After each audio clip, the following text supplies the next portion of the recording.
Okay guys, magandang araw sa lahat. So PB update tayo. So ano masasabi ko doon sa 50 greatest players ng PBA? So napili na yung 10 na kukumpleto dyan sa 50 list. So ano sa tingin ko? Approve ba ako or na-disappoint dito sa 50 greatest players ng PBA? So para sa akin, okay na yan. So, approve sa akin, yung at least approve na sa akin itong 50 greatest players ng PBA na pinili ng mga PBA, dating PBA, mix ng dating PBA stars, mga nasa media, uh,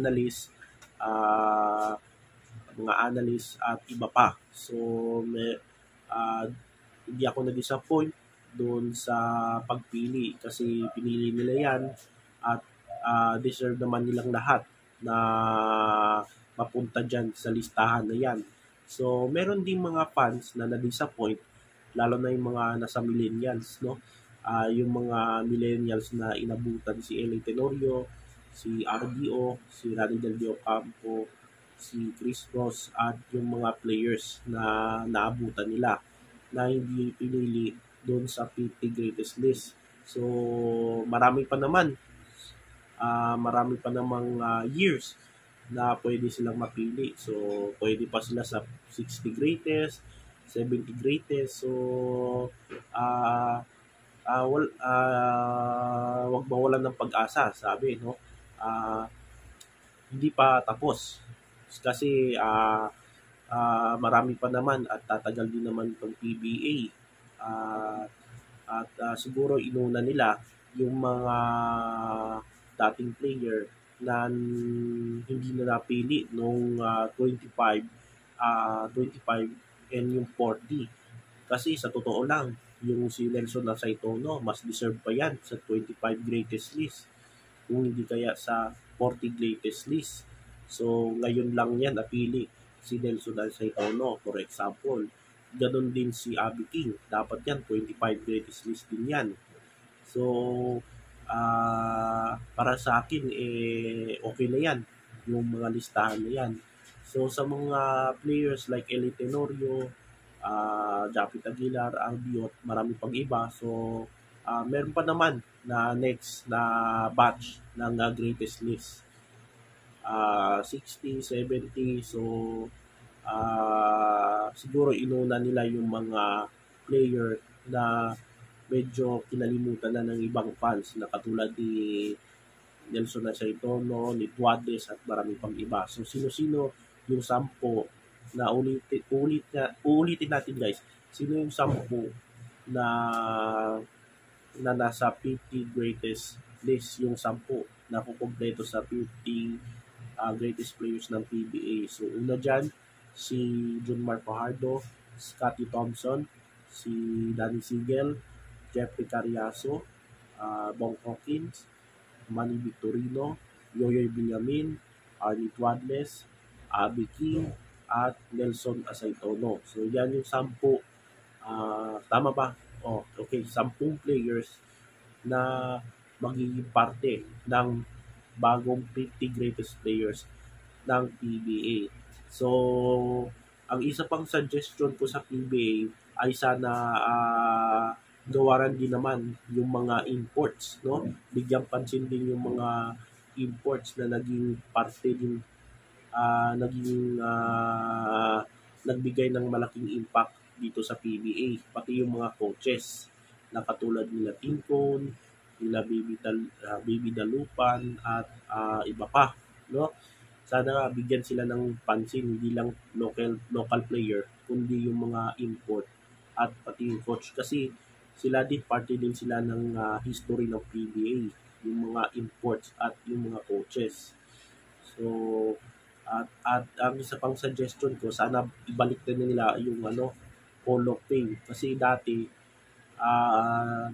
matandaan nyo yung 2005, nagkaroon ng PBA ng Hall of Fame kung saan nagawaran itong sila Jaworski, sila Atoyko, at marami pang iba. Yung mga naunang player, karamihan dyan yung nasa 25 greatest list. No? kagaya ni Ramon Fernandez, Jaworski. Sana ibalik nila yung Hall of Fame. Kasi sa totoo lang, maraming mga player nung late 70s, 80s, 90s, medyo nakalimutan na ng ibang fans. No? Yung mga players from 70s, 80s, 90s na magagaling din. No? Hindi lang sila Alvin Patrimonio, sila Ramon Fernandez.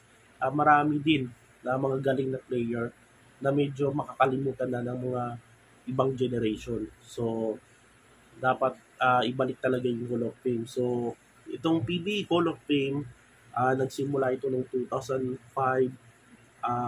up to 2013. So, natigil lang siya. Up until now, natigil itong Hall of Fame. Sana ibalik na itong PBA Hall of Fame. At yung mga player, sinabi ko, yung mga player mula 70s up to 90s, sa totoo lang, marami pang mga magagaling na players doon. Hindi lang sila Alvin, sila Benji Paras, marami pa. No? Example, mga katulad nila John Limpot, sino pa ba mga player noon? No? Si Terry Saldana, mga Noli Luxin, ganon. Sino pa ba mga player? Paul Alvarez, tapos si even Rudy Distrito, yung mga magaling na defenders, sila Glenn Capasio, sila Dindo Pumaren at marami pang iba. So dapat sana ibalik na yung mga Hall of Fame. Kasi kung hindi sila napili sa greatest players, ay pwede rin sila dyan sa Hall of Fame. Kasi sa tingin ko, mas malaki ang achievement nila pag nakatungtong sila sa Hall of Fame. Kasi after retirement nila, ay malaking bagay na yun makapasok sa PBA Hall of Fame. Imagine, ilang taon ka dyan sa PBA tapos nag-contribute ka ng malaki. Tapos, after retirement, parang wala lang. So, dapat ibalik talaga yan, yung PBA Hall of Fame.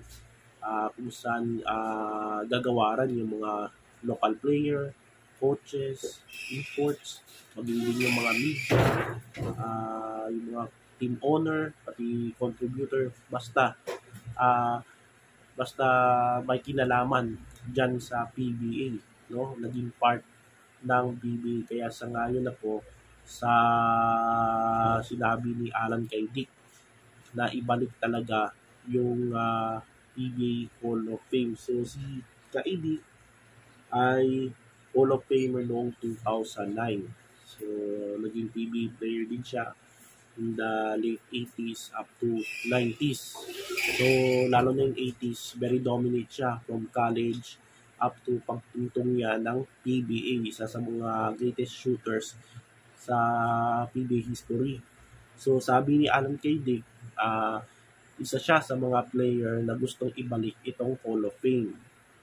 So, sabi niya, ito yung isa sa ipupush ko. Sana kung mabigyan ng chance na mapansin nila yung Hall of Fame. Dapat maging regular, dapat yearly kasi 2030 ng huli, 2025 na tayo. So 12 years na yan. So we have 5 o 6 batches pa lang. So sana nga, no? Ibalik na yung Hall of Fame. Taon-taon na ito, no? Na gaganapin. Hindi yung katulad ng noon na 2 taon lang gaganapin yon. So, siguro sa kada taon may 5 player kang dating player, tapos coaches, import, yun, etc. Tapos kapag nagretiro ka na sa PBA mga 5 years ago ay eligible ka na sa Hall of Fame, dapat ganun. So, isa pang sinabi ni Alan K. Dick, kasi pag sinabi mo kasing PBA 50 greatest players, so anong ibig sabihin? Yung cream of the crop, the greatest players na naglaro sa PBA, pag sinabi mong Hall of Fame kasama ang iba dyan, so may big difference yan. Kasi maganda ang Hall of Fame, guys. Kapag nag-retire ka na sa PBA, biggest achievement na yan, no? Makapasok, gagawanan ka ng Hall of Fame, no? Award. So malaking achievement yan. Tingnan mo yung mga PBA doon sa Amerika, yung mga NBA legends, di ba? Kada taon, merong Basketball Hall of Fame. So maraming ng mga PBA legends ang nagawaran yan, no? Dapat dito sa PBA, dapat yung mga dating players natin na magaling, dapat mabigyan ng pansin, no? Dapat hindi baliwalain. So yan yung masasabi ko dito sa PBA Hall of Fame at sana sang-ayon ako sa sinabi ni Triggerman, Alan Kay Dick, na sana ibalik na itong PBA Hall of Fame.